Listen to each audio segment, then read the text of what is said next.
the early 2000s, there was this commercial by the soda company Fanta. Maybe you're familiar with this commercial, maybe you are not. Perhaps if you aren't in the United States, you have not seen this commercial. But in the song, they say, "Don't you wanna? Don't you wanna?" Notice how they do not say, "Don't you?" Why do you think that is? Why do you think they're saying, "Don't you wanna?" when in proper English it would be, "Don't you?"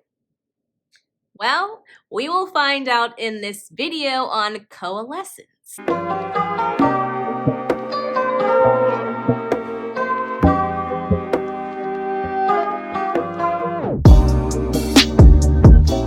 This is another video on my series on connected speech in English.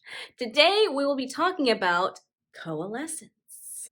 What is coalescence? Well, coalescence is when two distinct sounds combine to form a completely different sound.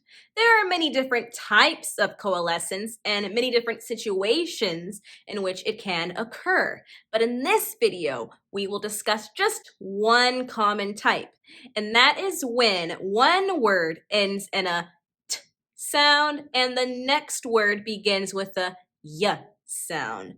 These sounds often combine to form a ch sound.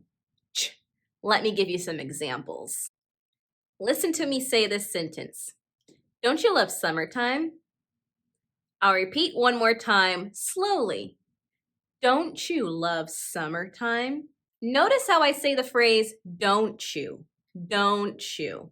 I do not say don't you, don't you. That is because don't ends in that t sound and you obviously begins with the y sound. So instead of saying don't you, I say don't you, don't you. It's easier to say. And it's easier to say in fast English. Now you try it.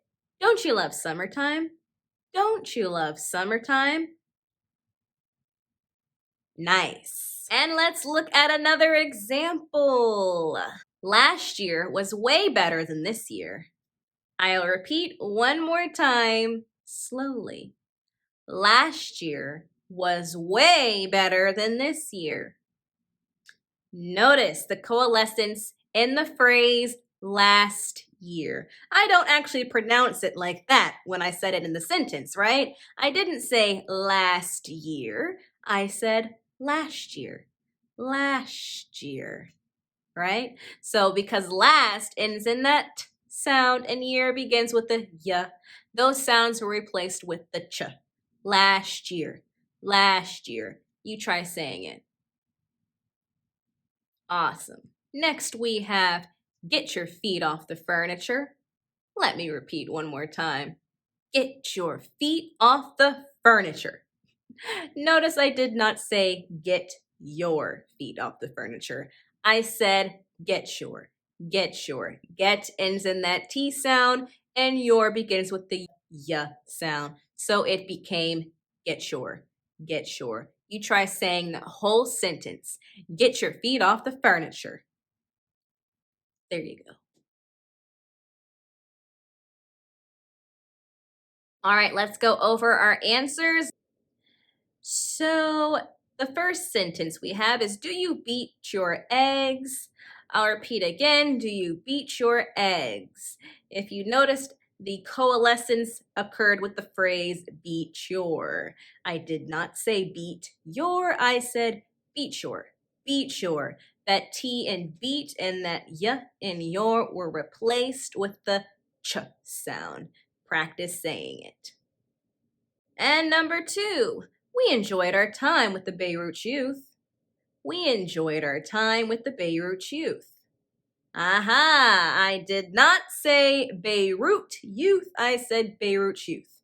Beirut youth, right? Because Beirut ends in that t sound and youth, of course, begins with the y.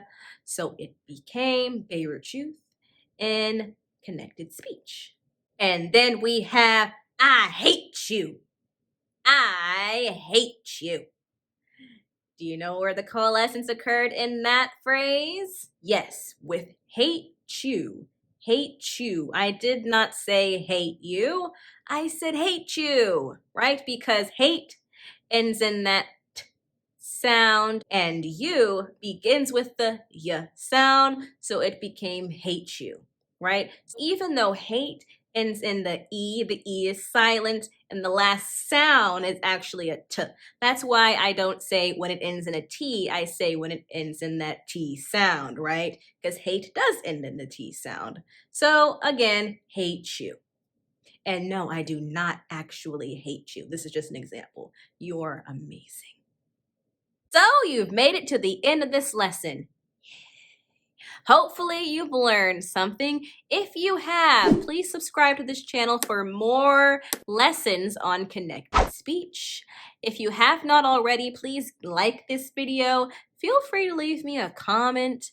And until next time, English learners.